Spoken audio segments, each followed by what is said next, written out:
ప్రభునామములు అందరికీ వందనాలండి.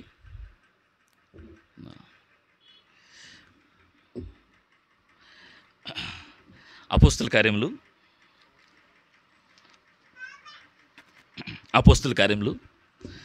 8వ అధ్యాయం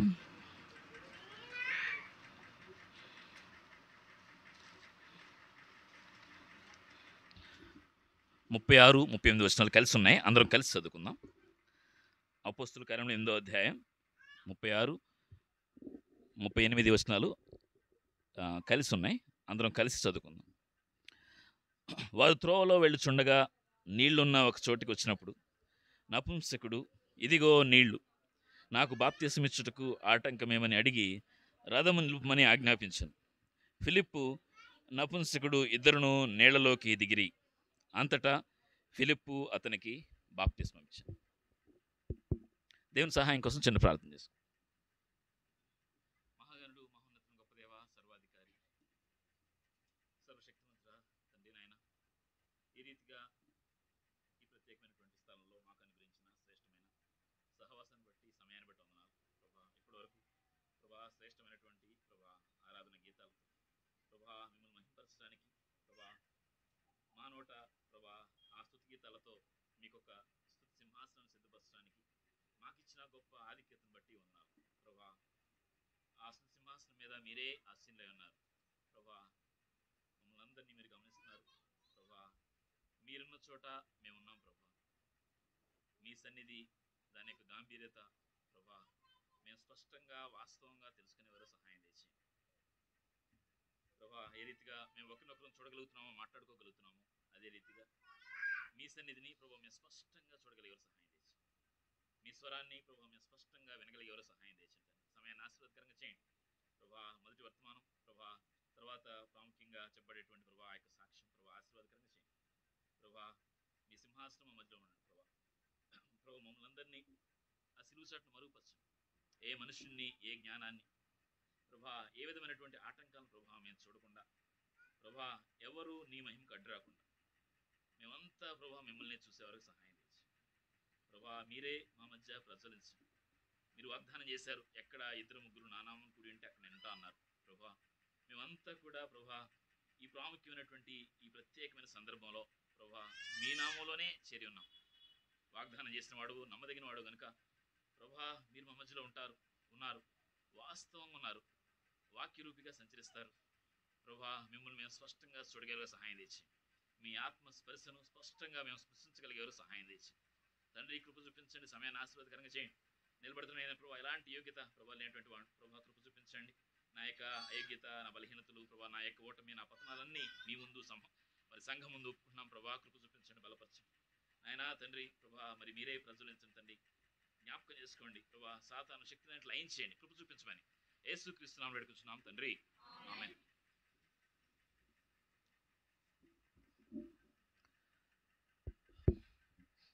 దాదాపు మరి 2 సంవత్సరాలు దేవుడు మనకి ఈ ప్రాముఖ్యమైనటువంటి స్థలంలో మనకిచ్చిన సహవాసాన్ని బట్టి మరి దేవునికి మనం కృతజ్ఞతాస్తుతులు చెల్లిస్తాం. పాటల ద్వారా చెల్లించాం. అలాగే మరి హృదయమార ఆయన్ని ఆరాధిస్తూ మరి ఆయనకి మరొకసారి మనం కొద్దిమందిగా మరి ఆయన ఆరాధిస్తాం. 2 సంవత్సరాలు, సెకండ్ యానివర్సరీ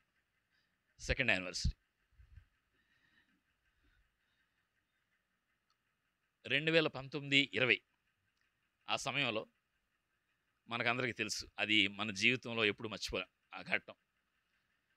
ఒక భయంకరమైనటువంటి మహమ్మారి కోవిడ్, ఆ పాండమిక్ టైము దాటుకుని, ఆ దశ దాటుకుని మనం ఇక్కడికి వచ్చాం. ఆ పాండమిక్ సమయంలో ప్రపంచవ్యాప్తంగా ఎన్నో పెను మార్పులు జరిగాయి. అన్ని వ్యవస్థల్లో పెను మార్పులు జరిగినాయి. అలాగే దేవుని క్రమంలో కూడా స్లైట్గా కొంచెం డీవియేషన్ వచ్చింది. మనం ప్రారంభంలో మరి ఆ యొక్క ఆరాధన గీతం పాడుకున్నాం, విడిచితిమి ప్రత్యేకతను, ఆ క్రమాన్ని మర్చిపోయాం అనేటువంటి పాట మరి దేవుడు మరి అనుమతించాడేమో. నిజంగా ఆ సమయంలో మరి ఆ క్రమం అంతా మారిపోయింది. ఒక నూతనమైన వరవడి. సంఘ క్రమాలన్నీ, ఆ దర్శనాలన్నీ మారిపోయినాయి, కాంప్రమైజెస్ అయిపోయినాయి. అంటే అప్పుడు ఏర్పాటు చేయబడినటువంటి ఆ యొక్క తాత్కాలికమైన ఏర్పాటు ఇంకా కొనసాగుతూనే ఉందన్నమాట. పాండమిక్ టైంలో అందరూ కలిసి ఉండలేరు కాబట్టి ఆన్లైన్లోనే వాక్యాలు వింటాం, జూమ్ మీటింగ్స్, అందరికీ తెలియని ఎన్ని పరిచయమని జూమ్ మీటింగ్స్ అని, గూగుల్ మీట్స్ అని, తర్వాత ఇంకా ఎక్కువగా ఫేస్బుక్, వాట్సాప్, ఇన్స్టాగ్రామ్లో వాక్యాలు, మెడిటేషన్స్ అవి ఎక్కువైపోయినాయి. ఇలా అందరూ కలిసి మరి దేవుని సన్నిధిలో ఎక్కడ 2-3 నా నామమున కూడి ఉంటే అక్కడ నేను ఉంటాననే వాగ్దానం, మరి దాన్ని చేజిక్కించుకునేటువంటి సందర్భాలు ఎన్నో ఉన్నాయి. ఆ పాండమిక్ పరిస్థితులు అయిపోయినప్పటికి కూడా మరి ఆ మాధ్యమాల యొక్క వరవడి ఇంకా కొనసాగుతూనే ఉంది. ఉదయం లేవంగానే వాట్సాప్లో మనకి మెడిటేషన్స్ ప్రత్యక్షమవుతూ ఉంటాయి, ఆయా మాధ్యమాల్లో, ఫేస్బుక్లో, మరి ఇంకా గూగుల్ మీట్ లింక్స్ వస్తూ ఉంటాయి. Bible study Google meet, Bible study Zoom meeting, సంఘ ప్రార్థన జూమ్ మీటింగ్, ఇంకా చాలా సంఘాలు దొరుకుతాయి. నిజంగా ఆ పాండమిక్ టైం దాటిన తర్వాత ఏర్పరచబడిన సంఘాల యొక్క ఆ ఉన్నతి, అభివృద్ధి ఎలా ఉంటుందని వ్యక్తిగతంగా నేను చూడటానికి ఆసక్తి చూపిస్తూ ఉంటాను. చాలా సంఘాలన్నీ దాదాపు కొన్ని సంఘాలు క్లోజ్ అయిపోయినాయి, చాలా మందిరాలు క్లోజ్ అయిపోయినాయి, చాలా క్లోజ్ అయిపోయినాయి. ఈ ఆన్లైన్ పద్ధతే బాగుంది, చక్కగా ఎవరున్న ప్లేస్లో వాళ్ళు కూర్చొని వాక్యం వింటూ చక్కగా ఎవరి కంఫర్ట్లో వాళ్ళు ఉండొచ్చు అనే ఒక రకమైనటువంటి కాంప్రమైజ్కి చాలామంది వచ్చి చాలా సంఘాలు మూయబడి. కానీ దేవుడు మరి గత 2 సంవత్సరాలుగా మనకి ఇచ్చినటువంటి సహవాసాన్ని బట్టి మరి ఆయన్ని మనం స్తుతించేవారుగా ఉంటాం. ఈ పరిస్థితి ఇప్పుడే కాదు. ఇప్పుడంటే మన మాధ్యమాలు ఏంటి? వాట్సాప్, ఫేస్బుక్, ఇవే కదా, జీమెయిల్స్. ఒక 20 సంవత్సరాల క్రితం ఏముండే ఎవరైనా చెప్తారా? ఒక 20 సంవత్సరాల క్రితం ఏముండేవి? మెయిల్స్ ఉండేవి, మెయిల్స్, జీమెయిల్స్ అవి ఉండేవి కదా. ఒక 2000 సంవత్సరాల క్రితం ఏముండే? 2000 సంవత్సరాల క్రితం లెటర్స్ కదా, ఆ యొక్క చర్మపు చుట్ల మీద. ఇప్పుడు మనం బైబిల్లో పత్రికలన్నీ అపోస్తుల గ్రంథాల తర్వాత రాయబడినటువంటివన్నీ కూడా అవన్నీ ఏంటివి? అవన్నీ లెటర్సే. పౌలు రాసినటువంటి లెటర్స్, పేతురు రాసిన లెటర్స్, యోహాన్ రాసిన లెటర్స్, అవే అప్పట్లో ఉన్నటువంటి మాధ్యమాలు. ఈ రోజులో మనకి వాట్సాప్, ఇవన్నీ మెయిల్స్ ఇవన్నీ వచ్చినాయి. కానీ ఆ రోజుల్లో మాధ్యమం లెటర్స్, చర్మపు చుట్ల మీద లేకపోతే పేపర్స్ మీద మరి ఆ యొక్క విషయాలన్నీ రాస్తూ పంపించేవాళ్ళు. అయితే యోహాన్ భక్తుడు ఆయన రాసినటువంటి 2 పత్రికల్లో మరి ఆయన ఉత్తరాలు రాశాడేమో, దేవుడు ఆయన రాసిన ఉత్తరాలని పరిశుద్ధ గ్రంథంలో ఉంచాడు. నిజంగా ఆ ఉత్తరాలు రాస్తున్నప్పటికీ ఆయనకి సంతృప్తి లేదు. 2వ లెటర్ రాసేటప్పటికి చూడండి, యోహాన్ రాసిన పత్రిక 2వ పత్రిక, యోహాన్ రాసిన 2వ పత్రిక. ఆయన ఉత్తరాలు రాస్తున్నాడు కానీ ఆయన సంతృప్తి లేదు. ఆయన ఒక ప్రాముఖ్యంగా ఆయన ఉత్తరాన్ని ఎలా ముగించాడంటే యోహాన్ రాసిన 2వ పత్రిక 1వ అధ్యాయం ఉంటుంది, 12వ వచనం దయచేసి చదువుతారు ఎవరన్నా? అనేక సంగతులు మీకు రాయవలసి ఉండి సిరాతోనూ కాగితంతోనూ రాయ మనస్సు లేక మీ సంతోషం పరిపూర్ణమవునట్లు మిమ్మల్ని కలుసుకొని ముఖాముఖిగా మాట్లాడాలని నిరీక్షిస్తున్నాను. ఆ రోజుల్లో ఉన్నటువంటి మాధ్యమం ఏంటిది? అది లెటర్స్ కదా. అవి రాయటానికి కూడా ఆయనకి మనసు రాలేదంట. ఎవరికి? యోహాన్ భక్తునికి. దూరంగా ఎక్కడో ఉన్న మిమ్మల్ని ఈ లెటర్స్ రాసి పంపించడం నాకు అంత మనసు లేదు, నేను వచ్చి మిమ్మల్ని ముఖాముఖిగా కలుసుకోవాలని ఆశపడుతున్నా. అలా మిమ్మల్ని ముఖాముఖిగా కలుసుకుంటేనే సంతోషం పరిపూర్ణమవుతుంది, సంతోషం పరిపూర్ణమవుతుంది. అలా ఒక లెటర్ రాశాడు. ఇంకొక లెటర్ రాయాల్సిన సందర్భం వచ్చింది. 3వ లెటర్, యోహాన్ రాసిన 3వ పత్రిక. 3వ పత్రిక ముగింపు కూడా ఒకసారి చూడండి ఎలా ఉందో. 13వ వచనం, అది కూడా ఒకే అధ్యాయం. అనేక సంగతులు మీకు రాయవలసి ఉన్నది కానీ సిరాతోనూ కలముతోనూ మీకు రాయ నాకు ఇష్టం లేదు. శీఘ్రముగా నిన్ను చూడ నిరీక్షించున్నాను, అప్పుడు ముఖాముఖిగా మాట్లాడుకుంటాం. యోహాన్ రాసిన పత్రిక. యోహాను మనసు అర్థమవుతుంది కదా. ఆయనకంట ఇలా ఉత్తరాలు రాయటం ఆయనకి మనస్కరించలేదంట. ఇలా ముఖాముఖిగా కలుసుకుంటేనే సంతోషం పరిపూర్ణమవుద్ది అనేటువంటిది ఆయన ఆశ. అదే వెలుగులో దేవుని వాక్యాన్ని ఉదయం లేవగానే వాట్సాప్ స్టేటస్లో రైలు పెట్టేలాగా ఒక 10-20 చేర్చేస్తారు మెడిటేషన్స్. ఇట్లా వచ్చేస్తాయి ఉదయం లేవగానే వాట్సాప్లో. మరి ఇన్స్టాగ్రామ్లో ఏం జరుగుతుందో నాకు తెలియదు, ఫేస్బుక్లో. ఇక అంత డిజిటల్ అయిపోతుంది అనమాట, మాధ్యమాలన్నీ మారిపోతున్నాయి. కానీ దేవుని వాక్యం చెప్తుంది పరిపూర్ణమైన సంతోషం. అలా అదే కాదు, ఇంకా చాలా సంఘాలు మూసిపోయినాయి. ఇంకా కొన్ని అయితే డిజిటల్ చర్చలు వచ్చినాయి, తెలుసు కదా. డిజిటల్ చర్చ్ అంటే అక్కడ సేవకులు ఎవరు ఉండరు, ఒక పెద్ద స్క్రీన్ ఉంటుంది, వాక్యం వస్తుంది, అందరూ ఇలా కూర్చొని వాక్యం వినేసి వెళ్ళిపోతారు, అంతే. కానీ దేవుని వాక్యం చాలా స్పష్టంగా చెప్తుంది, ముఖాముఖిగా కలుసుకుంటేనే సంతోషం పరిపూర్ణమవుతుంది. దేవుడు అటువంటి ఆ అనుభవంలో మనల్ని ఉంచుతూ వచ్చాడు. నిజంగా యోహాను సువార్త 17వ అధ్యాయంలో, ఎందుకంటే తర్వాత చాలా ప్రాముఖ్యమైన సాక్ష్యం ఉంది కాబట్టి నేను కొద్దిగానే వాక్యం చెప్పి ముగిస్తాను. యోహాను సువార్త 17వ అధ్యాయంలో తీయాల్సిన అవసరం లేదు, కానీ 17వ అధ్యాయంలో యేసుక్రీస్తు ప్రభు ఒక ప్రార్థన చేస్తారు. తండ్రితో ప్రార్థన చేసేటప్పుడు ప్రార్థన చేస్తూ, తండ్రి నీ యందు నేను, నా యందు నీవు ఎలా ఐక్యంగా ఉన్నావో ఈ నా సహోదరులు కూడా ఐక్యంగా ఉండాలని. ఆ మాట చాలా ప్రాముఖ్యమైనది. నా మహిమను వాళ్ళకి ఇస్తున్నాను. ఒకసారి చూద్దాం. యోహాను సువార్త 17వ అధ్యాయం, ఆ మాట చాలా ప్రాముఖ్యమైనది. యోహాను సువార్త 17వ అధ్యాయం తీసుకోండి జస్ట్. యా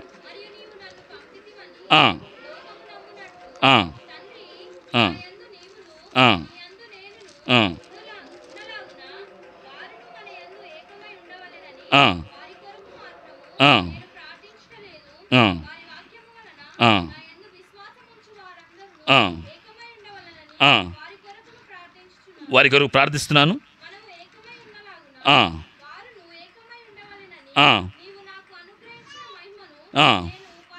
నీవు నాకు ఇచ్చిన మహిమ ఏదైతే ఉంది తండ్రి, ఆ మహిమను నేను నా సహోదరులకు ఇస్తున్నాను. ఎందుకో తెలుసా? వాళ్ళు ఏకమై ఉండాలని. ఇలా దేవుని బిడ్డలందరూ ఏకమై ఉండారంట, అక్కడ దేవుని మహిమ ఉంటుందంట. దయచేసి గమనించండి, ఎక్కడైతే దేవుని బిడ్డలు ఇలా ఐక్యంగా ఉంటారో అక్కడ దేవుని మహిమ అలా సంచరిస్తూ ఉంటుంది. ఆయన మహిమను అనుభవించవచ్చు. మనం డిజిటల్గా అనుభవించలేం, ఆన్లైన్లో అనుభవించలేం, ఆన్లైన్ సంఘాల్లో అనుభవించలేం. ఇలా అందరూ కలిసినప్పుడు దేవుని మహిమ ఉంటుందంట అక్కడ. ఒకవేళ కలిసి లేరనుకోండి, ఎవరికి వాళ్ళు ఉన్నారనుకోండి, దేవుని మహిమ వెడలిపోద్ది, దేవుని మహిమ అక్కడ నివసించదు. దేవుని మహిమ మనం అనుభవించాలంటే మరి ఆయన సన్నిధి సహవాసం మనకెంతో అవసరం. అటువంటి శ్రేష్టమైనటువంటి సహవాసం దేవుడు మనకి అనుగ్రహించి కొనసాగించాలి. ఈ యొక్క సమస్య ఇప్పుడుది కాదు, ఎప్పటి నుంచో, ఎప్పటిదో. యోహాను భక్తులు కూడా చెప్తుంది అదే. ఏమని? నేను ఉత్తరాలు రాయడం నాకు ఇష్టం లేదు, మిమ్మల్ని ముఖాముఖిగా కలుసుకోవాలని యోహాను భక్తులు చెప్తున్నాడు. మరి అనుకోవచ్చు, దేవుడే కదా మనల్ని సృష్టించింది, మరి అవన్నీ ఆన్లైన్లో చూసేటువంటి విషయాలు, లేకపోతే ఇవన్నీ మనం భావోద్వేగాలు అవన్నీ అనుభవిస్తానంటే మరి మనమేమో ఆ భావోద్వేగాలు, ఆ యొక్క అసంతోషాలన్నీ ఎక్కడి నుంచో అరువు తీసుకురాలేదు కదా. వాటిని స్పందించే మనసు దేవుడే మనకిచ్చాడు కదా. ఆ స్పందించే మనసు దేవుడు మనకిచ్చాడు కదా. మరి వాటిని వద్దంటే ఎలాగా, వాటిని చంపేస్తే ఎలాగా అనే ఒక ఆలోచన రావచ్చు. సర్వసాధారణంగా ఎప్పుడైతే మనం దేవుని అంగీకరిస్తామో, ఎప్పుడైతే దేవుని కార్యం మనలో జరుగుద్దో, విశ్వాసులుగా మనం ఉంటామో, మనం ముగ్గురు అంట. అందరికీ తెలుసు కదా మనం ఎంతమంది. ఒక విశ్వాసిగా అయిన తర్వాత తను ఒక్కడు అనుకోకూడదు, నేను ముగ్గురిని. ఎవరు? నేను శరీరాన్ని, నేను ప్రాణాన్ని, ఆత్మను. శరీరము, ప్రాణము, ఆత్మ, ఈ మూడు నాయి. నేను ముగ్గురుగా ఉన్నటువంటి నేను ఒక ప్రపంచం కాదు, 2 ప్రపంచాల్లో జీవిస్తా. 2 ప్రపంచాలు. ఒక విశ్వాసికి 2 ప్రపంచాలు ఉంటాయి. దేవుని ఎరిగినటువంటి బిడ్డలకి ఒక ప్రపంచం ఉంటుంది, ఈ లోకం, లోక వైఖరి, లోక వైభవం, ఇవన్నీ చూస్తూ ఉంటాడు దేవుని ఎరిగినటువంటి మనుషుడు. కానీ దేవుని ఎరిగినటువంటి వ్యక్తి ఆత్మ బ్రతికిన తర్వాత అతనిలో ముగ్గురు ఉంటారంట. శరీరం అంటే బయటికి కనిపించేది, ప్రాణము అంటే భావోద్వేగాలు, ఏడుపు వస్తే ఏడవటం, నవ్వు వస్తే నవ్వటం, బాధ వస్తే బాధపడటం, ఇవన్నీ ప్రాణం, ఎమోషన్స్. తర్వాత ఇంకొకటి ఉంది ఆత్మ. ఆత్మకి ఒకే ఒక పని, దేవుణ్ణి గూర్చిన ఆలోచనలు, దేవునితో సంభాషణ, ఇదంతా ఆత్మే చేస్తుంది. ఆత్మ చనిపోతే దేవుని గూర్చినటువంటి విషయాలన్నీ ఏం అర్థం కావు ఎవరికి. అలా ముగ్గురు అంట మనం. ఈ అపోస్తలైనటువంటి పౌలు కూడా ఉత్తరాలు రాసేటప్పుడు ఆయన చూడండి ఒకసారి, గలతీ రాసిన పత్రిక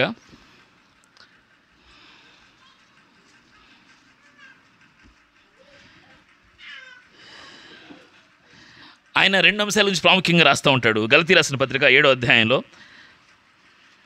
16 నుంచి దయచేసి చదవండి. 7వ అధ్యాయం 16. గలతీ రాసిన పత్రిక 5వ అధ్యాయం 16 వచనం. నేను చెప్పినది ఏమనగా ఆత్మానుసారంగా నడుచుకునడి, అప్పుడు మీరు శరీరేచ్ఛను, ఆత్మ శరీరం రెండింటి గురించి ప్రస్తావిస్తున్నాడు. 17వ వచనం. శరీరం ఆత్మకు, ఆత్మ శరీరానికి విరోధముగా అపేక్షించును, ఇవి ఒకదానికొకటి వ్యతిరేకంగా ఉంటాయి. మీరేమి చేయ నిశ్చయింతురో వాటిని చేయకుందురు, మీరు ఆత్మచేత నడిపింపబడిన ఎడల ధర్మశాస్త్రానికి లోనైన వారు కారు. ఒకసారి ఆగిపోదాం సిస్టర్. పౌలు భక్తుడు చెప్తున్నాడు, శరీరం గురించి ఆత్మ గురించి చెప్తున్నాడు. మనం ఎంతమంది? ముగ్గురం కదా. శరీరము, ఆత్మ, ఇంకోటి ఉంది కదా, ఏంటిది అది? ప్రాణం.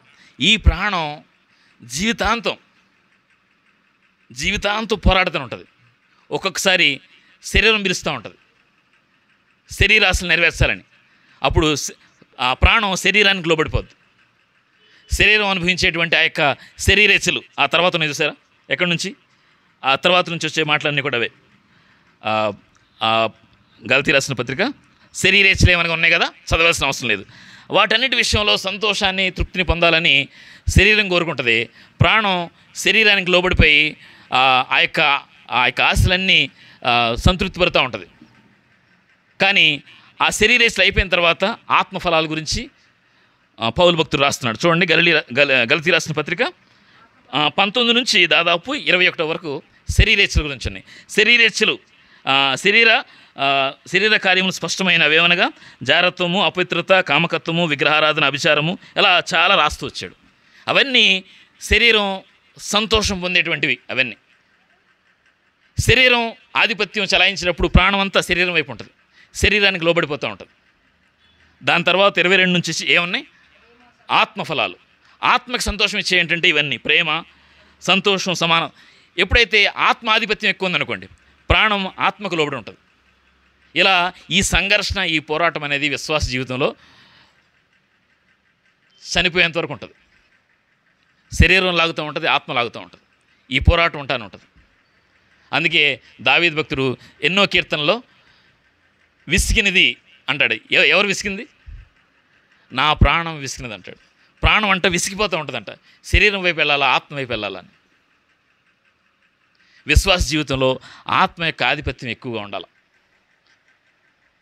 దేవుని గురించిన ఆలోచనలు, దేవుని గురించిన ఆసక్తి. హెబ్రీ రాసిన పత్రిక, హెబ్రీ పత్రికలో మరి వాక్యం చదువుతుంటే నాకేం పెద్ద సంతోషం ఏం అనిపించట్లేదు. దీనికన్నా చక్కగా టీవీ సీరియల్స్, సినిమాలు, మరి వాట్సాప్లు అవి చూస్తే చాలా సంతోషంగా ఉంది. వాక్యం చదువుతుంటే ఎందుకో నాకు పెద్దగా సంతోషం ఏం అనిపించట్లేదు. మరి దాని సంగతి ఏంటి అనుకోవచ్చు. హెబ్రీ రాసిన పత్రికలో ఒక మాట ఉంది చూడండి, 5వ అధ్యాయం. హెబ్రీ రాసిన పత్రిక 5వ అధ్యాయం 11వ వచనం. హెబ్రీ గ్రంథకర్త ఆ యొక్క హెబ్రీ సంఘానికి రాసే మాటల్లో ఒక మాట రాస్తున్నాడు చూడండి. ఇందుని గూర్చి మేము చెప్పవలసిన అనేక సంగతులు ఉన్నాయి, కానీ మీరు వినటానికి మందులైనందున వాటిని విశదపరచుట కష్టం. ఇంగ్లీష్ బైబిల్లో ఇంకా చాలా చక్కగా ఉంటుంది. యూ హ్యావ్ బికమ్, చదువుతారు ఎవరన్నా? Since you have become dull of hearing. Dull. దేవుని వాక్యం అంటే అసలు ఆసక్తి లేదు. ఫస్ట్ దేవుని వాక్యం అంటే వినబుద్దే కాదు. ఆసక్తి లేనప్పుడు దేవుడు చాలా రోషం కలిగిన దేవుడు. ఆయన మాట్లాడు. మనకు ఆసక్తి లేకుండా ఆయన మనతో మాట్లాడు. ఎన్నో విషయాలు ఇందుని గురించి మేము చెప్పవలసిన అనేక సంగతులు ఉన్నాయి, కానీ మీరు వినటానికి మందులుగా ఉన్నారు. You have become dull of hearing, వినటానికి ఆసక్తి లేదు మీకు. అలాంటప్పుడు దేవుడు ఎలా మాట్లాడతాడు? దేవుని వాక్యం ఉన్నటువంటి ఆ యొక్క ఆశ్చర్యకరమైనటువంటి విషయాలు మనకు ఎలా అర్థం అవుతాయి? శరీరమే లాగేస్తుంది కదా ప్రాణాన్ని, ఆత్మ బలహీనమైపోతుంది కదా. మరి ఆత్మ బలహీనమైనప్పుడు దేవుని గురించిన ఆలోచనలు బలహీనమైపోతాయి. దేవుని గురించి ఆలోచించబుద్ధి కాదు. శరీర ఏచలు, శరీర విషయాలు, లోక విషయాల మీద ఆసక్తి ఉంటుంది. అవే ప్రయోజనకరంగా ఉంటాయి. ఆత్మ సంబంధం విషయాలు పెద్దగా ప్రయోజనం ఉండదు. మొదటి కొరింథీ పత్రిక 2వ అధ్యాయంలో ఒక చిన్న పోరాటం గురించి రాస్తూ వచ్చాడు చూడండి ఆ భక్తుడు. మొదటి కొరింథీ పత్రిక 2వ అధ్యాయం 14 వచ్చింది చూడండి ఒకసారి. ప్రకృతి సంబంధమైన మనుషుడు దేవుని ఆత్మ విషయాలను అంగీకరించడు, అవి అతనికి వెర్రితనంగా ఉంటాయంట. అవి ఆత్మానుభవం చేత వివేచింపదగును గనుక వాటిని గ్రహింపజాలడు. ప్రకృతి సంబంధమైన మనిషి అంటే శరీరం ఆధిపత్యం వహించే వ్యక్తి, శరీరం డామినెంట్గా ఉంటుంది. అది ప్రకృతి సంబంధమైన వ్యక్తి. అతనికంట ఆత్మ సంబంధమైన విషయాలు ఎన్ని చెప్తున్నా నిద్ర వచ్చేస్తాంట. మొట్టమొదటి సిమ్టమ్ ఇదే. వాక్యం చెప్తుంటే నిద్ర వచ్చేస్తాం. ఎందుకంటే ఆత్మ బలహీనం అయిపోయింది. ఆత్మ వినబుద్ధిగా అట్లా, శరీరమే బలంగా ఉంది. ఆత్మ చెప్పు సంగతులను ఎవరు గ్రహిస్తారు? ఆత్మే గ్రహిస్తుంది. ఆత్మ చెప్పు సంగతులను శరీరం గ్రహిస్తుందా? ప్రాణం గ్రహిస్తుందా? ఆత్మ గ్రహిస్తుంది. దేవుడు ఆత్మ, శరీరమా, ప్రాణమా? దేవుడు ఆత్మ అయి ఉన్నాడు. ఆయన చెప్పే మాటలు ఆత్మకి అర్థమవుతుంది. మరి మనలో ముగ్గురం ఉన్నాం కదా, మరి ఆత్మీయంగా బలంగా ఉన్నామా లేదా అనేటువంటిది ప్రాముఖ్యంగా ఈ ప్రత్యేకమైన సందర్భంలో మనం జ్ఞాపకం చేసుకోవాలి. దేవుని వాక్యం చాలా బలమైంది. దేవుని వాక్యం చాలా బలమైంది. ఇదేదో చాలా సామాన్యమైన పుస్తకం అనుకుంటామేమో. ఇందులో ఉన్న విషయాల్ని ప్రకృతి సంబంధమైన మనసుతో చదివితే ఏం అర్థం కాదు. శరీరంతో చదివితే ఇందులో విషయాలు ఏమీ అర్థం కావు. చెప్పాం కదా, ఒక విశ్వాసి ఇట్లా బయట ప్రపంచంలోకి వెళ్ళంగానే తనకి ఎన్ని ప్రపంచాలు ఉంటాయి? 2 ఉంటాయి. ఒకటి భౌతిక ప్రపంచం, ఇంకొకటి ఆత్మీయ ప్రపంచం. రెండింటిలో భాష ఒకటే, కానీ అర్థాలు వేరుగా ఉంటాయి. ఇప్పుడు వెలుగు అని ఉందనుకోండి. వెలుగు అనగానే శరీర సంబంధమైనటువంటి ఆలోచనలు ఏమర్థం చేసుకుంటే, వెలుగు అంటే that is something which is illuminating. వెలుగు అంటే వెలుగేదే కదా, వెలుగు ఇట్ ఈస్ అ లైట్ అంటే. కానీ ఆత్మ వెలుగుని ఏమర్థం చేసుకుంటుంది? వెలుగంటే ఏమనుకుంటుంది? వెలుగంటే ఆత్మకి దేవుడు అంటది. ఆత్మ ఏమంటుంది? వెలుగంటే దేవుడు అంటది. విత్తనం అనుకోండి, విత్తనం అనే మాట ఉంది. శరీరం ఏమంటుంది? విత్తనం అంటే మొలకేస్తే వచ్చే మొక్కే విత్తనం. కానీ ఆత్మ ఏమంటుంది? విత్తనం అంటే దేవుని వాక్యం. ప్రేమ అనే మాట వచ్చింది అనుకోండి. అంటే ఎవరైనా మాట్లాడుతున్నప్పుడు ఆత్మ అలా అర్థం చేసుకుంటూ ఉంటుంది, ఇప్పుడు శరీరం అలా అర్థం చేసుకుంటుంది. రెండు వింటుంది. ఆత్మ ఒక రకంగా అర్థం చేసుకుంటుంది, శరీరం ఇంకొక రకంగా అర్థం చేసుకుంటుంది. ప్రేమ అనే మాట వచ్చింది అనుకోండి, శరీరానికి ఎలా అర్థం అవుద్దంటే తల్లిదండ్రుల మధ్య ఉండే ప్రేమ, కుమారుల మధ్య ఉండే ప్రేమ, యువకుల మధ్య ఉండేటువంటి ప్రేమ. ఈ ప్రేమలు లోకానుసారమైన ప్రేమలు ఉంటాయి. కానీ ఆత్మ ఏం అర్థం చేసుకుంటుంది? ప్రేమ అంటే దేవుడు ప్రేమామయుడు, దేవుడు ప్రేమ అయి ఉన్నాడు. మరణం అనే మాట వచ్చింది అనుకోండి. మరణం అనే మాట వినగానే శరీరం ఏం అర్థం చేసుకుంటుంది అంటే, మరణం అంటే వయసు అయిపోయిన తర్వాత చనిపోయేది. 60 సంవత్సరాలకి 70 సంవత్సరాలకి చనిపోయేటువంటి ఆ కరుతు అంతా కూడా మరణం, చావు, చనిపోయిన తర్వాత కొన్ని పనులు, అదే కదా, అది శరీరం అర్థం చేసుకుంటుంది. కానీ ఆత్మ ఏం అర్థం చేసుకుంటుంది తెలుసా?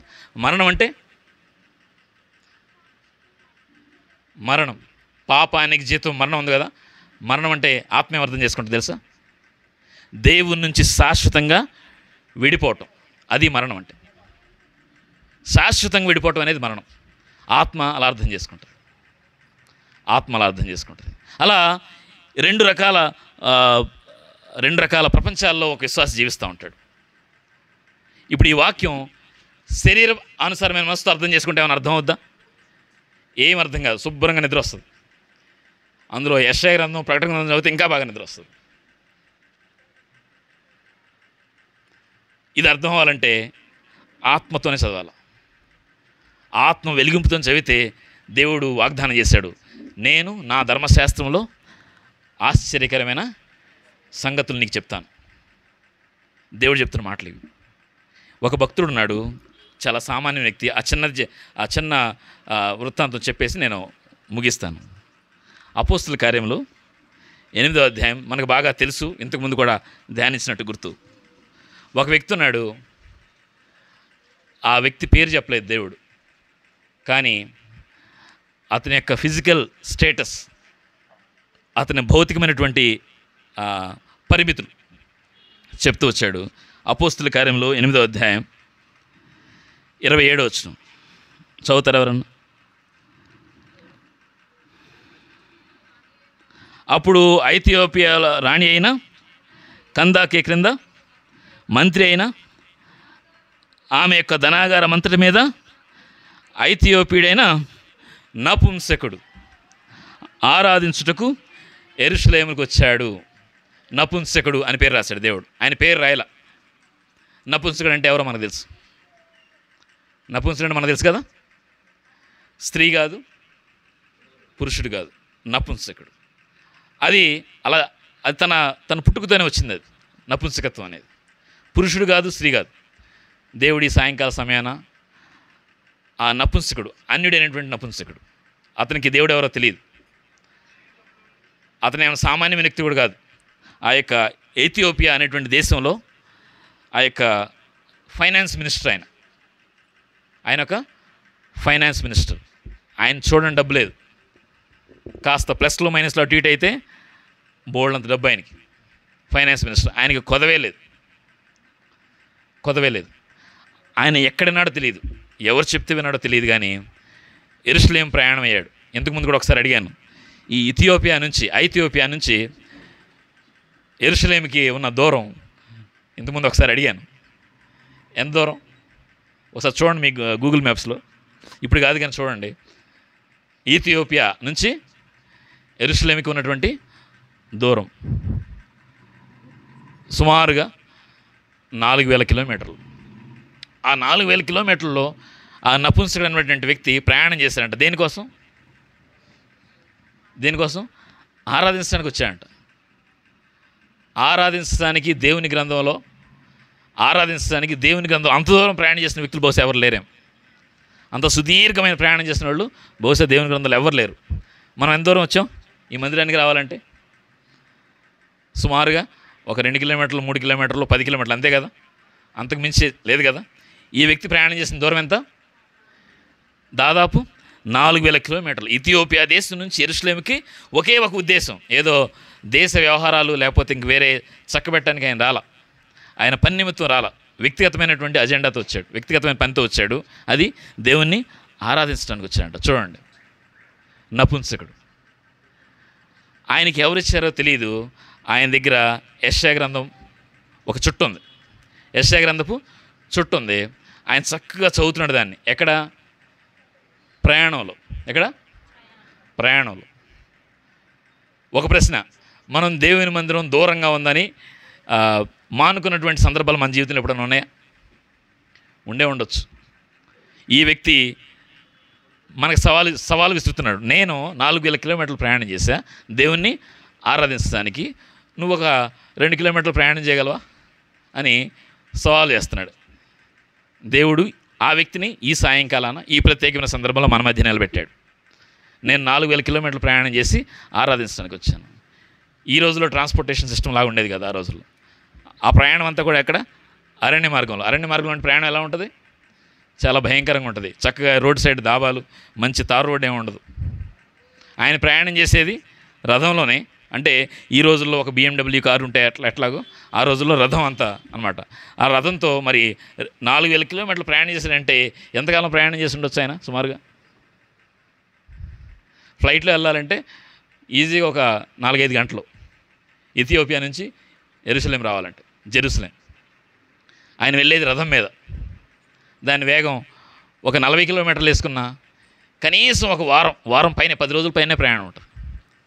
ఆయన ప్రయాణం చేసేది దేనికోసం? కేవలం ఆరాధించడానికి. నపుంసకుని ద్వారా దేవుడు నీకు నాకు సవాలు ఇస్తున్నాడు. ఆదివారం దేవుని మందిరం దూరం అయిపోతుందని ఒకవేళ ఇంటి దగ్గర ఉంటున్నావా? నపుంసకుని సవాల్ని ఒకసారి జ్ఞాపకం చేసుకో. తర్వాత నెంబర్ 2, ఆయన ప్రయాణంలో ఏం చేస్తున్నాడు? చక్కగా ఆహ్లాదకరంగా ఉన్నటువంటి ఆ యొక్క ఇసుక తిన్నెలని అవన్నీ చూసుకుంటూ వెళ్తున్నాడా? ఏం చేస్తున్నాడు ఆయన? యెషయా గ్రంథం చదువుతున్నాడు. యెషయా గ్రంథం మనం చదివితే ఏమొస్తుంది? శరీరానుసరణ మనసు చదివితే ఏమొస్తుంది? యెషయా గ్రంథం చదివితే నిద్ర వస్తుంది. యెషయా గ్రంథం ఎవరిచ్చారో తెలియదు ఆయనకి. యెషయా గ్రంథం చదువుతున్నాడంట. ఎక్కడ చదువుతున్నాడు తెలుసా? ఆయన చదివే భాగం కూడా ఉంది, మనకు తెలిసి భాగాలన్నీ. ఆయన చదివే భాగం 32వ వచనం చూడండి ఒకసారి. అతడు లేఖనమందు చదువుతున్న భాగం ఏమనగా, గొర్రె వలె వదకు తేబడిను, బొచ్చు కత్తిరించు అని వలె గొర్రె పిల్ల ఎలాగో మౌనంగా ఉండెను, అలాగే ఆయన నోరు తెరవకుండెను. ఆయన దీనత్వం బట్టి ఆయనకు న్యాయ విమర్శ దొరకకపోయాను. ఆయన సంతానమును ఎవరు వివరింతురు? ఆయన జీవం భూమి మీద నుంచి తీసివేయబడింది. ఈ మాట చదివాడండి ఆయన యెషయా గ్రంథంలో. ఈ మాట చదివాడు. ఈ అధ్యాయం ఏంటిది? యెషయా గ్రంథం 53వ అధ్యాయం. అంటే ఆయన అప్పటికి ఎన్ని అధ్యాయాలు చదివేశాడు? 52 అధ్యాయాలు చదివేశాడు. ఎవరు? నపుంసకుడు. ఎప్పుడు? ప్రయాణంలో ఉన్నప్పుడు. ఎలాంటి ప్రయాణం? చాలా కష్టతరమైన ప్రయాణం. ప్రయాణంలో దేవుని వాక్యం చదువుతున్నాడంట. దూరం 4000 కిలోమీటర్లు, ఇథియోపియా నుంచి యెరూషలేము. నీకు నాకు దేవుడు ఈ సాయంకాల సమయాన్ని సవాల్ విసురుతున్నాడు. నపుంసకుని ద్వారా. ఆయన పేరు రాయలా దేవుడు, అందుకే ఆయన ద్వారా. దేవుని మందిరం దూరం అని ఒకవేళ మరి ఇంటి దగ్గర మరి ఆగిపోతున్నావేమో, ఈ నపుంసకుడు జ్ఞాపకం చేసుకో.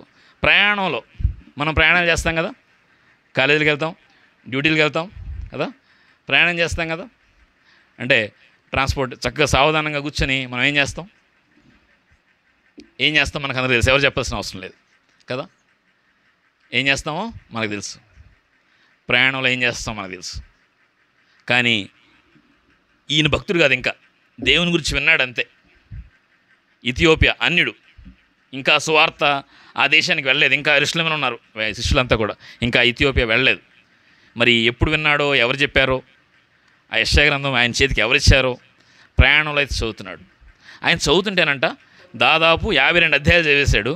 53వ అధ్యాయం ఇప్పుడు మనం చదివిన భాగం ఏమన్నా ఆసక్తిగా ఉందా? ఆ చదివిన భాగం, ఆయన గొర్రె వలె వదకు తేబడెను, బొచ్చు కత్తిరించు అని వలె వదిట గొర్రెపిల్ల ఎలాగ మౌనంగా ఉండను, అలాగే ఆయన నోరు ఈ మాటలు చదువుతున్నా ఏమన్నా ఆసక్తిగా ఉన్నాయి? ఏమన్నా? ఆయనకంట ఈ వాక్యం చదివిన తర్వాత అర్థం కాలేదంట, ఆగిపోయాడు. ఏమైంది? ఆగిపోయాడు. ఈ మాట చాలా ప్రాముఖ్యమైనది. అర్థం కాక ఆగిపోయాడు అంతే. మనం దేవుని వాక్యం చదువుతున్నప్పుడు అర్థమైతే, అర్థం కాకపోతే ఆగిపోతున్నామా? లేకపోతే లేదు ఈరోజు ఎలా అయినా సరే డైలీ పోర్షన్ కంప్లీట్ చేయాల్సిందే అని పట్టుబట్టి అర్థం కాకపోయినా ముందుకెళ్ళిపోతున్నామా? చూడండి ఒకసారి. ఆయన ఫిలిప్పు దేవుడు మరి అతని ఆశని బట్టి దేవుడు చూడండి, ఎవరైనా చెప్తారా దయచేసి? మీకు ఈ భాగాలన్నీ తెలుసు. ఫిలిప్ ఆ సమయంలో ఎక్కడున్నాడు? ఫిలిప్ ఆ సమయంలో ఎక్కడున్నాడు? అంత ముందు అధ్యాయాల్లో ఉంటుంది. ఆయన సమరయ పట్టణంలో ఉన్నాడు. ఎవరు? సమరయ పట్టణం అంటే యెరూషలేముకి ఉత్తరాన, అంటే హైదరాబాదు యెరూషలేం అనుకుంటే వరంగల్లో ఆయన ఉన్నాడు. ఈ నపుంసకుడు ప్రయాణం ఎలా ఉంది? దక్షిణంగా ఉంది.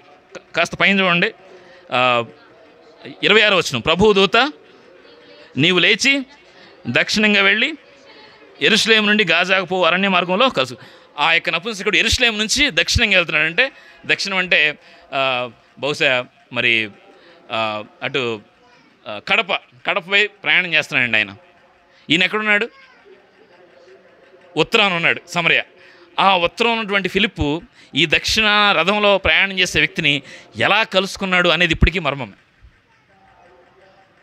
దేవుని యొక్క ఆశ్చర్యక్రియలు చూడండి. నిజంగా దైవికమైన ఆసక్తి, దేవుని వాక్యం పట్ల ఆసక్తి ఉంటే దేవుడు అర్థం చేయించడానికి అద్భుతాలు చేస్తాడు. ఈ వ్యక్తికి, ఈ నపుంసకుడు అనే వ్యక్తికి వాక్యం పట్ల ఆసక్తి పుట్టింది. అందుకే ఫిలిప్పు ఆ వ్యక్తిని చేరుకోగానే ఆయన వెళ్తున్నాడు, ఆయన అక్కడి నుంచి పైనుంచి రావాలి. మరి ఎలా వేగంగా ఆయన రథం మీద రాలేదు. ఫిలిప్పు యొక్క వస్త్రధారణ ఎలా ఉండొచ్చు? ఫిలిప్పు అంటే ఎవరు? దేవుని సేవకుడు కదా. ఎలా ఉంటాడు ఆయన? మంచి కిరీటం పెట్టుకొని, పట్టు వస్త్రాలు ధరించుకొని, బంగారపు అన్ని ఉంటాడు ఆయన. ఎలా ఉంటాడు ఆయన? దేవుడు ఒక యూనిఫామ్ ఇచ్చాడు వాళ్ళని పరిచర్కి పంపించేటప్పుడు దేవుడు శిష్యులందరికీ ఒక యూనిఫామ్ ఇచ్చాడు. ఏంటది? మీరు చెప్పులు మాత్రమే ధరించాల. ఆ బ్యాగ్లో కనీసం ఇంకొక జత బట్టలు కూడా పెట్టుకోకూడదు. దేవుడు పంపించినటువంటి విధానం అదే. చాలా సామాన్యమైన వస్త్రధారణ, చెప్పులు మాత్రమే, అంతే. ఇది వాళ్ళ వస్త్రధారణ. ఈ వ్యక్తి ఈ నపుంసకుని కలుసుకుని వాళ్ళ మధ్య కొన్ని మాటలు ఎక్స్చేంజ్ అవుతున్నాయి, సంభాషణ జరుగుతుంది. నేను ముగించేస్తాను. సంభాషణ జరుగుతుంది. చూడండి ఒకసారి చదువుతున్నప్పుడంట 29 వచ్చిన దయచేసి చదవండి ఒకసారి. ఫిలిప్పుతో ఆ రథం దగ్గరకు పోయి దాన్ని కలుసుకోమని చెప్పాను. ఫిలిప్పు దగ్గరకు పరిగెత్తుకొని పోయి అతడు ప్రవక్త అయిన యెషయా గ్రంథం చదవటం చూచి విని, నీవు చదువుతున్నది గ్రహించావా? వాళ్ళిద్దరి మధ్య పరిచయాలు ఏం లేవు. హలో బ్రదర్, నేను పలానా ఇలా దేవుడు నన్ను ప్రేరేపించాడు, ఏమి లేవు. రావటం ఏం అడిగాడు? నీవు చదువుతున్నది గ్రహించావా? మనందరి బైబిల్ రీడింగ్ ప్లేస్ ఏదైతే ఉందో అక్కడ ఈ వర్స్ లామినేషన్ చేసి పెట్టుకోవాలి. నీవు చదువుతున్నది గ్రహించున్నావా? ఈ మాట దేవుడు మొట్టమొదట ఫిలిప్పు అతను అడగమని చెప్పాడు. నపుంసకుడు ఎవరు? Finance minister. ఆయన వస్త్రధారణ ఎలా ఉంటుంది? బంగారు రథంలో ఉంటాడు, బంగారు కిరీటం ఉంటుంది, వస్త్రధారణ చాలా గంభీరంగా ఉంటుంది. మరి ఆ వ్యక్తి దగ్గరికి ఒక సామాన్యమైన వ్యక్తి ఆ ఎడారిలో మరి ఆ యొక్క అరణ్య మార్గంలో పరిగెత్తుకుంటూ వచ్చినప్పుడు శరీరం అంతా దుమ్ము ధూళి ఉంటుంది కదా. ఒకసారి చూడండి నపుంసకుని మనసు చూడండి ఎలా ఉందో. నపుంసకుని పేరే ఉంది కానీ ఎంత గౌరవం ఇచ్చాడంటే ఆ వ్యక్తికి. దేవుని సేవకుడు, దైవజనుడు వచ్చాడు, దేవుని పేరడు వచ్చాడని చెప్పినప్పుడు అతను చూడండి ఒకసారి అతను చెప్పిన సమాధానం చూడండి ఒకసారి. 31 వచనం.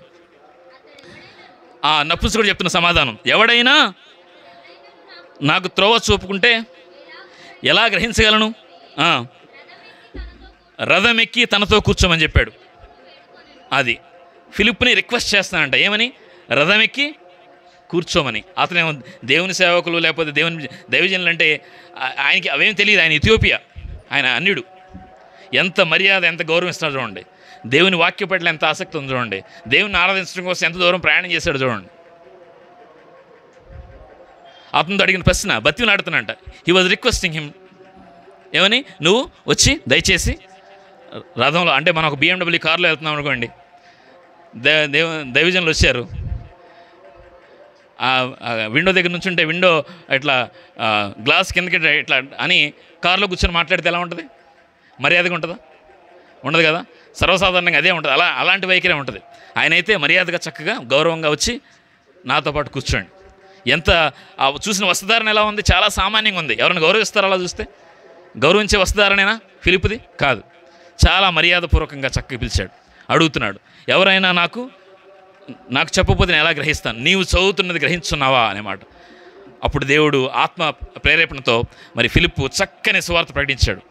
సర్వాధికారి అనే దేవుడు భూమి మీదకి నువ్వు చదువుతున్న గొర్రెపిల్ల అనేటువంటి మనసుతో, గొర్రెవలే, ఆయన సర్వాధికారి అనే దేవుడు, మహాశక్తిమంతుడు, కానీ ఒక గొర్రెవలే భూమి మీద జన్మించాడు.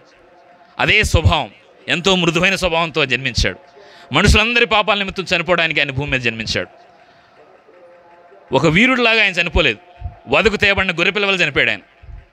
ఏదైనా ఒక కథ, ఒక వీరుని కథ చదివితే చాలా మనసుకి హత్తుకుంటుంది, ఇన్స్పైర్ అవుతాం కదా. కానీ ఇతను చదివేది ఒక చంపబడిన, ఓడిపోయినటువంటి వ్యక్తిలాగా ఉన్నటువంటి కథ. కానీ అతని మనసును ఆకర్షించింది. ఎవరి వ్యక్తి? ఈ చనిపోయిన వ్యక్తి ఎవరు? ఆ రాసిన గ్రంథకర్త ఇంకెవరన్నా? ఫిలిప్పు చెప్తున్నాడు, ఆయనే సర్వాధికారి అయిన దేవుడు. భూమి మీదకి శరీరాకారంలో వచ్చాడు. గొర్రెపిల్లవలే మౌనంగా, వదకు తేబడిన గొర్రెపిల్లవలే మౌనంగా నిలబడ్డాడు. మనుషులందరి పాపాల నిమిత్తం ఆయన చనిపోయాడు. ఆయన పాపాలన్నీ, మరి లోక పాపాలన్నీ ఆయన మీద మోసుకొని ఆ కల్వరిశిలలో మనుషులందరి నిమిత్తం చనిపోయాడు. మనుషులందరి పాపాల నిమిత్తం చనిపోయాడు. అందరి పాపాల ప్రాయశ్చిత్తం జరిగింది. అందరి పాపాల ప్రాయశ్చిత్తం జరిగిపోయింది.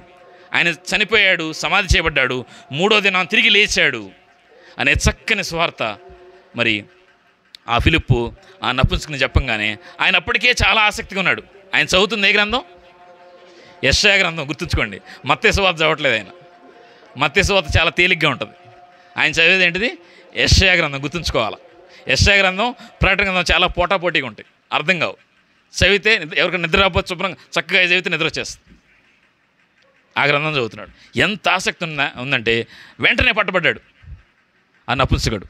నేను వెంటనే బాప్తిసం తీసుకుంటున్నాడు. వాళ్ళు ప్రయాణం చేసేది ఎక్కడ? అరణ్యంలో.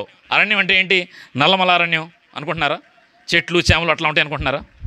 ఒకసారి నేను ముగిచేస్తాను. 26వ వచనం చూడండి పైన.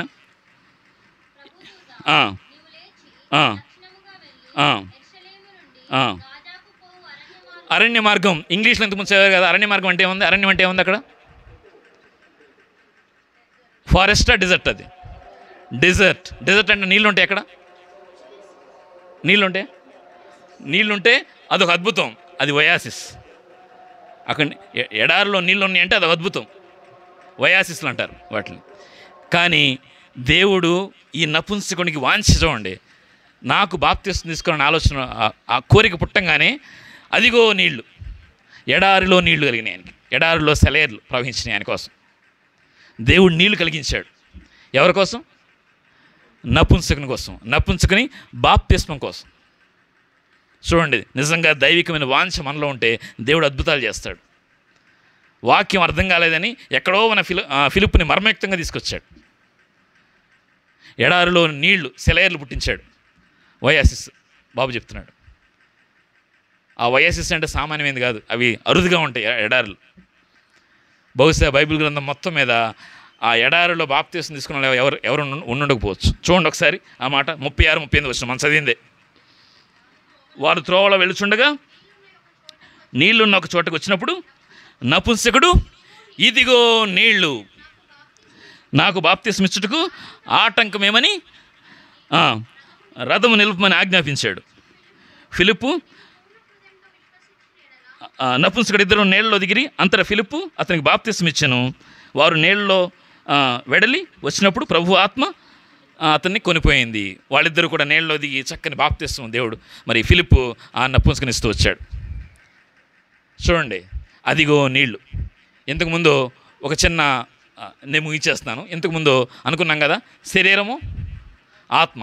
ఇప్పుడు నీళ్ళంటే మనకేం అర్థం అవ్వాలా? నీళ్ళంటే దేవుని వాక్యం అని ఒకటి ఉంది, ఇంకొకటి పరిశుద్ధాత్మ. ఈ రెండు అర్థాలు నీళ్ళంటే. ఇదిగో నీళ్ళు, ఇదిగో నీళ్ళు, పరిశుద్ధాత్మ కుమ్మరింపు, దేవుని వాక్యంలో మునిగి తేలటం. ఆ అనుభవంలో మరి నీవు నేను వెళ్ళాలని దేవుడు కోరుకుంటున్నాడు. నిజంగా నపుంసకుడికి ఎంత వాంఛ అంటే, అప్పటికి యెషయా గ్రంథం 52 అధ్యాయాలు చదివేశాడు. 53వ అధ్యాయం చదువుతుంటే ఆయన ఆగిపోయాడు అర్థం కాక. అంటే అప్పటి వరకు ఆయనకు అర్థమైంది అనుకుంటా. మరి 53వ అధ్యాయం ఆయనకు అర్థం కావాలా? ఆగిపోవటం అతనికి ఆశీర్వాదం అయిపోయింది. నిజంగా వాక్యం అర్థం కాకపోతే ఆగిపోదాం, దేవుని కోసం ఎదురు చూద్దాం, దేవుడు సహాయం చేస్తాడు. అతను ఆగిపోవడం అతనికి ఆశీర్వాదం అయింది. ఆగిపోయాడు, దేవుడు కదిలించబడ్డాడు, ఫిలిప్పుని తీసుకొచ్చాడు, చక్కని సువార్త ప్రకటించాడు, మరి నిత్య జీవాన్ని పొందుకున్నాడు. అంత మాత్రమే కాదు, ఎడారిలో బాప్తిసం, ఇదిగో నీళ్ళు అని ఆ వ్యక్తే తన నోటితో బిగ్గరగా. అందుకే ఇంగ్లీష్ బైబిల్ ఎలా ఉంటుంది చూడండి, ఇదిగో నీళ్ళు అనేది సింగిల్ కోట్స్లో ఇట్లా రాసి ఉంటుంది, థిక్ లెటర్లో రాసి ఉంటుంది. Because that is a special occasion. ఇదిగో నీళ్ళు. నిజంగా విశ్వాసిగా మరి నీవు నేను ఈ ప్రాముఖ్యమైన సందర్భంలో మరి ఆ కుమ్మరింపు, ఆత్మ కుమ్మరింపు. నిజంగా అంచె దినాల్లోనంట చాలా ప్రవచనాలు ఉన్నాయి, కానీ ఒక ప్రాముఖ్యమైన ప్రవచనం ఒకటి ఉంది. అంచె దినాల్లో పరిశుద్ధాత్మ కుమ్మరించబడుద్దంట. అది కూడా ఒక ప్రవచనమే. ఆ కుమ్మరింపు అనుభవంలో మరి పరిశుద్ధాత్మ నింపుదల నీకు నాకు కావాలని దేవుడు ప్రాముఖ్యంగా ఈ లేఖనాల ద్వారా మాట్లాడుతున్నాడు. నిజంగా నపుంసకుడిని మన మధ్య దేవుడు ఉంచుతూ వచ్చాడు. సవాల్ చేస్తున్నాడు, నాకున్న ఆశ నీకుందా? ఇంత దూరం ప్రయాణం చేస్తాను, నువ్వు ప్రయాణించగలవా? ప్రయాణంలో వాక్యం చదివేంత ఆసక్తి నాకు నీకుందా? అర్థం కాకపోతే ఆగిపోతాను, నువ్వు ఆగిపోతావా? దైవజనులు ప్రేమిస్తాను, వాళ్ళ యొక్క స్థాయిని నేను చూడను, వాళ్ళని గౌరవిస్తాను, వాళ్ళకి సమానమైనటువంటి ఆ యొక్క గౌరవం నేను ఇస్తాను. దేవుడు ఆశ్చర్యకరమైనటువంటి విషయాలు మరి ఆ నపుంసకుని జీవితంలో చేస్తూ వచ్చాడు. ఎడారిలో నీళ్లు పుట్టించాడు, అందులో బాప్తిసం తీసుకున్నాడు. అటువంటి అనుభవం మరి నీ జీవితంలో నా జీవితంలో కూడా కావాలని, నీ జీవితంలో నా జీవితంలో కూడా అదిగో నీళ్లు అని చెప్పగలిగేటువంటి ఆ యొక్క ఆశ, దైవికమైన వాంఛ నీలో నాలో పుట్టాలని, దేవుని వాక్యం పరిశుద్ధాత్మ నింపుదల్లో మరి నీవు నేను ఉండాలని దేవుడు కోరుకుంటున్నాడు. కొద్ది మాటలు దేవుడు దీవించును గాక.